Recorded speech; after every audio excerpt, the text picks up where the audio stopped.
The alien council convened in their grand chamber, a vast dome of translucent crystal that shimmered with shifting hues. The air hummed faintly, as if alive with anticipation. For decades, they had monitored Earth from afar, studying its inhabitants, cataloging their advancements, and debating whether humanity posed any threat to the galaxy's fragile balance. And now, finally, after years of speculation, humans had made contact. But not in the way anyone expected. "They sent only one vessel," murmured Errol, a senior advisor whose elongated head tilted slightly forward in thought. His voice carried both curiosity and unease. Why would such an unpredictable species risk everything on a single ship? Around the circular table, other council members exchanged glances but said nothing. Each of them bore distinct features unique to their respective species, some with luminous skin patterns, others with multi-jointed limbs or iridescent eyes. Yet today all shared the same expression of bewilderment. "It is unlike anything we've encountered before," added Lyra, her flowing tendrils rippling like underwater plants. She gestured toward the holographic projection, hovering above the center of the table. It depicted a sleek spacecraft, small by interstellar standards, drifting silently through space. Its surface gleamed silver under starlight, unmarked by insignia or weaponry. "Perhaps it's a probe," suggested Kale, his angular jaw tightening, "an automated scout designed to gather data." "No," countered Errol sharply. "We detected life forms aboard. 3, to be precise." This revelation silenced the room. Humanity had never ventured beyond their own solar system, at least, not officially. Their technology lagged behind most civilizations in the known universe. So why send just 3 beings into the void? What purpose could this lone craft possibly serve? As the council deliberated, the vessel continued its steady approach toward their home world, a lush planet orbiting twin suns, cloaked in dense forests and sprawling oceans. The aliens referred to themselves simply as the Guardians, tasked with preserving peace across neighboring systems. To them, humanity was an enigma wrapped in chaos, brilliant yet destructive, capable of creating wonders while simultaneously courting catastrophe. Inside the human ship, Captain Elias leaned back in his chair, arms crossed tightly over his chest. Beside him sat Amara, her fingers dancing across a control panel as she adjusted the ship's trajectory.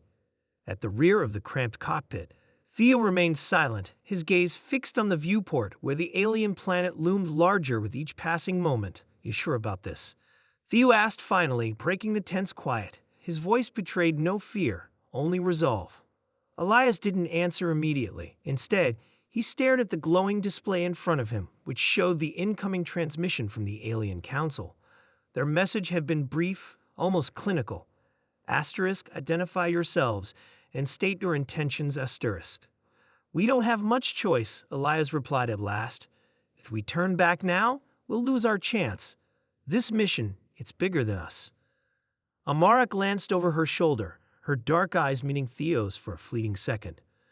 Both knew what was at stake. Back on Earth, resources were dwindling, ecosystems collapsing, and tensions between nations boiling over.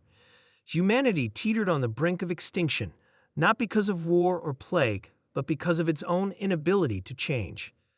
And so, when whispers of advanced civilizations reached Earth via intercepted signals, a desperate plan took shape.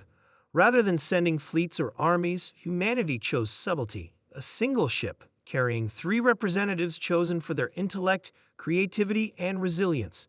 Their mission wasn't conquest or diplomacy, it was survival. "What do you think they'll do when they see us?" Theo asked softly. "They'll puzzle over us," Amara said with a wry smile, "just like everyone else." When the ship entered orbit around the alien planet, the council watched intently. Every sensor array was trained on the vessel, analyzing every micron of its structure. But what truly captivated them were the readings emanating from within. "These life forms, they're emitting something unusual," observed Lyra, her tendrils quivering. "Not energy, exactly. Something more abstract." Errol frowned. "Explain." "It's difficult to describe," she admitted. "It's as though they're broadcasting emotions or ideas, concepts that defy conventional translation." Hale leaned forward, his sharp teeth flashing. Could it be a form of communication, an attempt to establish rapport, or a distraction? Errol countered. We cannot assume their intentions are benign. Despite their caution, curiosity won out. The council decided to allow the ship to land, but under strict supervision. A delegation of guardians would meet the humans face to face, prepared to act decisively should the situation warrant it. The landing site was a wide plateau overlooking a crystalline sea. As the human ship descended, sunlight refracted through the atmosphere, bathing the scene in kaleidoscopic colors. When the hatch opened, Elias stepped out first, followed by Amara and Theo. They wore simple uniforms devoid of rank or insignia, their hands empty and raised in a gesture of peace. The Guardians arrived moments later, their forms towering and otherworldly. Yet despite their imposing presence, there was an undeniable grace to their movements, as if they floated rather than walked. Errol led the group, his piercing gaze sweeping over the humans.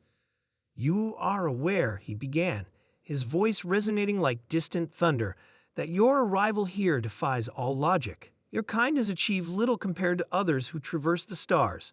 Why come alone? On now?" Elias met the alien's stare without flinching, because we had no other option.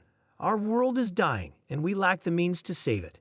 We came seeking knowledge, not power, not conquest. Just a chance to learn how to endure. A murmur rippled through the Guardians. Such honesty was rare among newcomers, especially those who hailed from younger civilizations. Still, skepticism lingered. "And what makes you believe we would share such knowledge freely?" Errol pressed.